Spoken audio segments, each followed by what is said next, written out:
Sometimes it can be sacrilege to imply that an adaptation is far superior to its source material, especially in an age where as soon as Game of Thrones was ahead of its book counterparts, its following and its reputation went up in smoke, in more spectacular fashion than the Sept of Baelor did.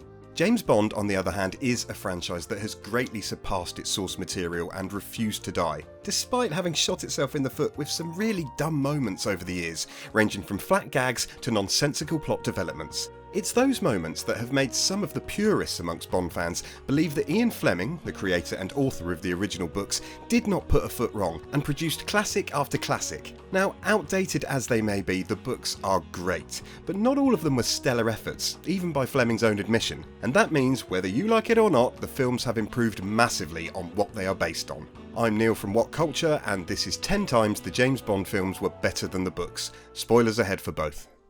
Number 10, From a View to a Kill. The short story collection For Your Eyes Only was a series of mini-adventures for Bond, and are probably the low point of the series save for The Spy Who Loved Me. Technically, any of the short stories whose titles were later used for the Bond films could be included on this list, like Quantum of Solace from the first collection, or The Living Daylights from the second and final collection. For now though, let's look at From a View to a Kill.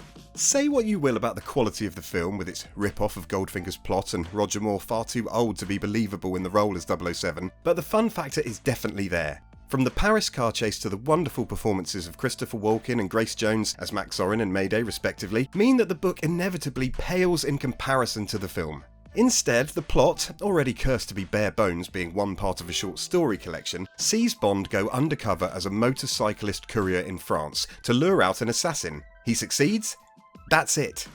Not exactly as gripping as the pet project of a Nazi scientist causing a double earthquake to flatten Silicon Valley, is it? Number 9, Hugo Drax's plan for the Moonraker. Moonraker is one of, if not the most divisive films in the entire Bond franchise, having been commissioned as the film to follow The Spy Who Loved Me, despite that film's end credits saying that the next one would be For Your Eyes Only, solely to cash in on the Star Wars hype. End result? Very outlandish, to put it mildly. But the thing is, maybe putting Bond in space was a good thing, even if it was a step too far. The book Moonraker is one of the best in the series, with a story concerning a Nazi disguised as a British war hero seeking revenge for the Third Reich by plotting to nuke London. However, by 1979 the Second World War was very much in the rearview mirror, and the plot was far too basic for Bond at this point, especially as it was at its peak era of more campness. Audiences would have had lukewarm reactions at best to something so minimalist as stopping one rocket from being launched, so the film would need a spicier plot. If Moonraker had been one of the earlier Connery films, then a more faithful adaptation of the book may have worked, but instead we have the romp that is the Moore film. Number 8, Characters' Fates in From Russia with Love.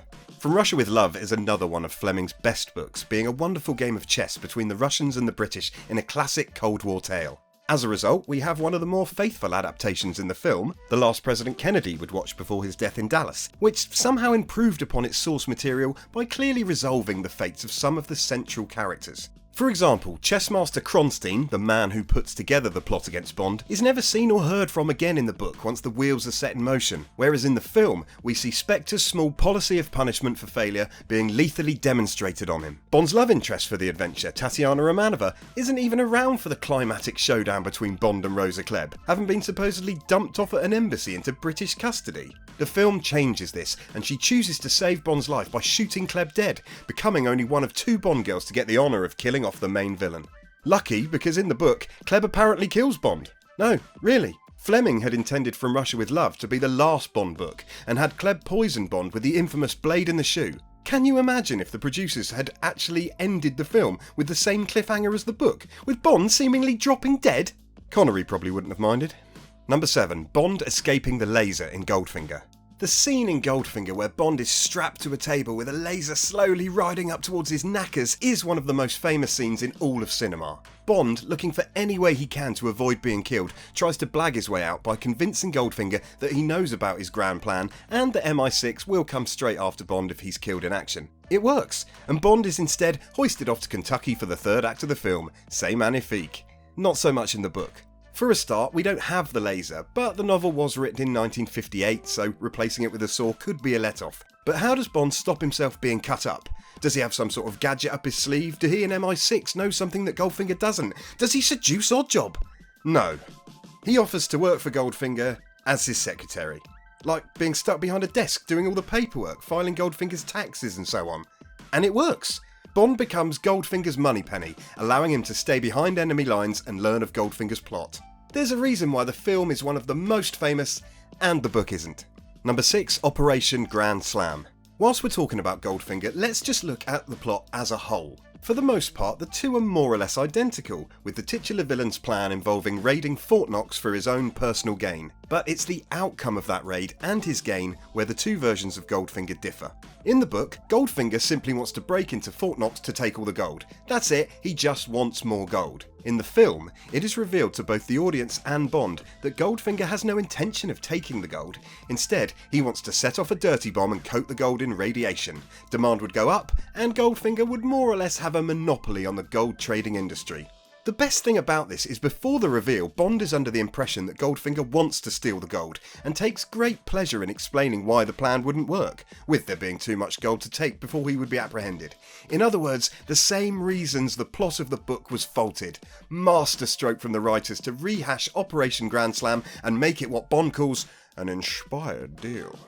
Number 5, Tracy. Teresa de Vincenzo, aka Tracy, is one of the most famous characters in the series. She is only one of two that we see on screen that Bond falls in love with, the only one he marries, and of course that means she has to be one of the few who dies. Sadly though, the book counterpart of her does fall flat in comparison to Diana Rigg's portrayal in the film, and the blame can partially be laid at the feet of Fleming for that. Apart from Bond marrying her at the end of the book, there's nothing really that special about Tracy. Mostly because across the series, Bond has fallen in love with a good chunk of his female partners. Vesper Lynd, Gala Brand, Tiffany Case, Kissy Suzuki, and of course Tracy are all people the literary Bond views as more than mere girls of the week. And in comparison to all of them, Tracy doesn't really stand out. Besides being the daughter of a mob boss and getting Bond out of trouble from Peace Gloria, and the love story itself feels rushed. In the films, you would be hard-pressed to count the number of women Bond has fallen for on more than one hand. In the 1969 film, Tracy is expertly played by the beautiful Diana Rigg,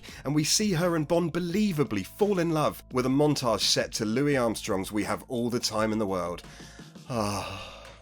Number 4, Bond's first encounter with Blofeld. On Her Majesty's Secret Service is one of the finest novels in the Bond canon, and sees 007 come face to face with his arch-nemesis for the first time. While the encounter is key to the plot and one that is faithfully translated to the big screen in George Lazenby's one and only flick as Bond, something which created a plot hole as the two had already met in the films, it isn't quite as effective as their first meeting in the film You Only Live Twice. By that point in the film series, the audience are well aware of who Blofeld is, a faceless man emoted by his white Persian cat and keeping his agents at Spectre in line with the threat of death for failure. The formula continues for You Only Live Twice until Bond is captured in the iconic volcano lair and brought to the control room to meet number 1. And thus he sits up from his chair and both Bond and the audience react in the same way upon seeing the bold, scarred man glaring down the camera with a piercing stare. It's an iconic way to officially bring Blofeld into the fold of the cinematic Bond's rogues gallery. Number 3, the climax of Casino Royale. Casino Royale can be divided into separate parts before, during and after the events at the casino. Both the before and during parts of the book and the film are of equal quality, but the after part is where they differ. After being tortured by Le Chiffre, Bond recuperates under the watchful eye of Vesper Lynd and the two begin to fall in love. As Bond seems set to resign from the British Secret Service just to be with her, Vesper realises that she cannot escape her past after spotting Gettler, a shady man who works for the opposition, Smersh in the book, Quantum in the film. The book version of her takes her own life almost immediately afterwards, leaving behind only a note explaining herself. While a heart-wrencher for Bond, it is a bit of a dull note to end on. The film, meanwhile, sees Bond find out for himself while she is still alive, and Gettler takes her hostage as a fight ensues. Bond wins, but Vesper drowns herself in front of him as he tries his hardest to save her. Having the shadow of guilt for not being able to save her just adds that bit more to Bond's character. He can't bring himself to let someone into his heart like that again, and he can't let them die on his watch. Number 2, the main villains in Diamonds Are Forever. The Donald Pleasance version of Blofeld is iconic. Telly Savalas's incarnation is one you either love or you hate in comparison. However, it's safe to say that Charles Gray's version isn't that well revered by Bond fans. He's very much the campy one, a caricature of the supervillain trope that he was once the poster boy of, and manages to kill off all of the menace that the Blofeld character had in one short moment by dressing up in drag to kidnap Bond's girl of the week, Tiffany Case. And yet, he's still a lot better than the main antagonists of the book Diamonds Are Forever.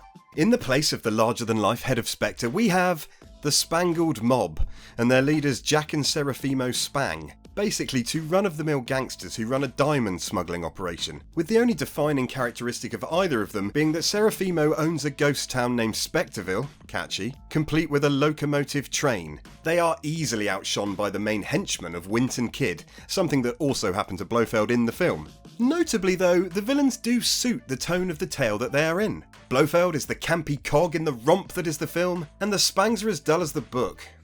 Taking the top spot at number 1, the entirety of The Spy Who Loved Me. This is less a case of film producer Albert R. Broccoli looking at the original Fleming book and deciding this bit here and this bit there could be done away and improved upon, but rather Fleming himself saying, for the love of all that's holy, do not use any of this book under any circumstances. The book and film versions of The Spy Who Loved Me only share one common thing: the title. Everything else, from plot to characters to locations, are entirely different. Instead of being what the film was, with a megalomaniac obsessed with life under the sea, trying to spark a nuclear war which would destroy the world, but being stopped by James Bond and his Russian counterpart Anya Amasova, the book is a tale of a woman named Vivian Michelle. In fact, this isn't even a tale about Bond, it's about her, with the narration from her perspective, and going into very explicit detail about her past, before two mobsters show up at her motel, in what could only be described as what would happen if Crossroads got a late night slot. James Bond shows up towards the end, saves the day, and that's it. Fleming hated the book, and instructed the producers to only use the title, but that was it. Thank God they listened to him. So there we have it, mission accomplished. That was 10 times the James Bond films were better than the books. Thanks for watching, and please feel free to give this video a like. I'm Neil at What Culture, and James Bond will return.